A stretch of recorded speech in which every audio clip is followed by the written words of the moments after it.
nurses now would not understand the system of education you were just talking about, because of course now it's all colleges, and we're going to talk a bit more about how that came to pass in a little while. But can you describe the system you were trained under, where the nursing was directly related to the hospital?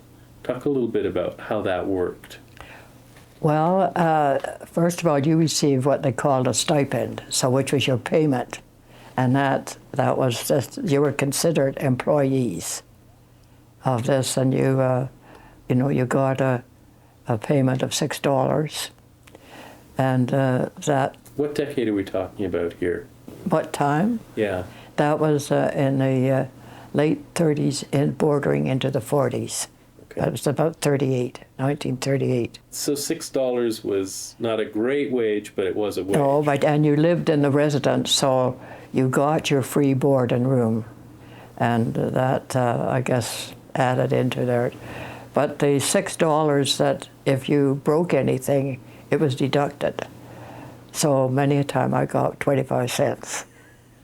So you hardly had enough to buy a pair of stockings at that time. And so they counted that. And so you were posted as being on night shifts and day shifts like a regular staff. So this is Saskatchewan in the dirty 30s. So that's right. It still was really important to be able to have that in order for you to be able to get Yes. They really certainly had no alternative of, going. University was just not a issue. But also at that time, nursing in universities was wasn't really developed like it is now.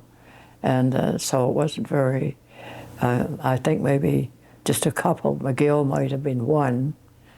And I think University of BC was probably another, and Edmonton, I think, and Saskatchewan.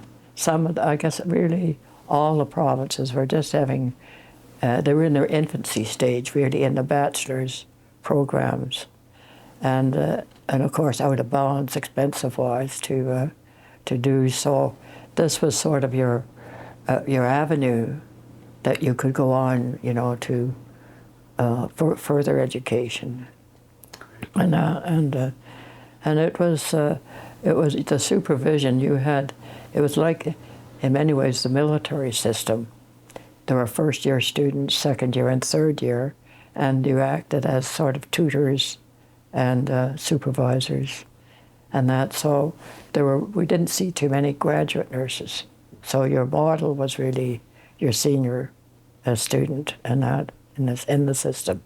Somebody told me one time you could tell by the color of the cap or something that what year the person was in. Was that something that you encountered? Oh, absolutely. That's when it was very militaristic, and that, they imposed that too, that I'm in the second year and you don't say this to me.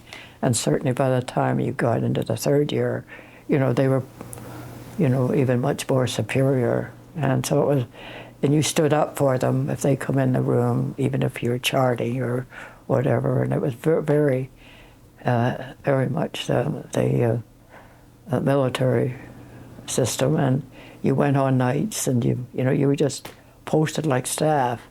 And whenever you got your the classes were that the doctors gave were during the day, usually at noon. So if you were on nights, you just got up and you got your classes, and so it was a sort of a fill-in type of thing. And any opportunity to study was was a luxury.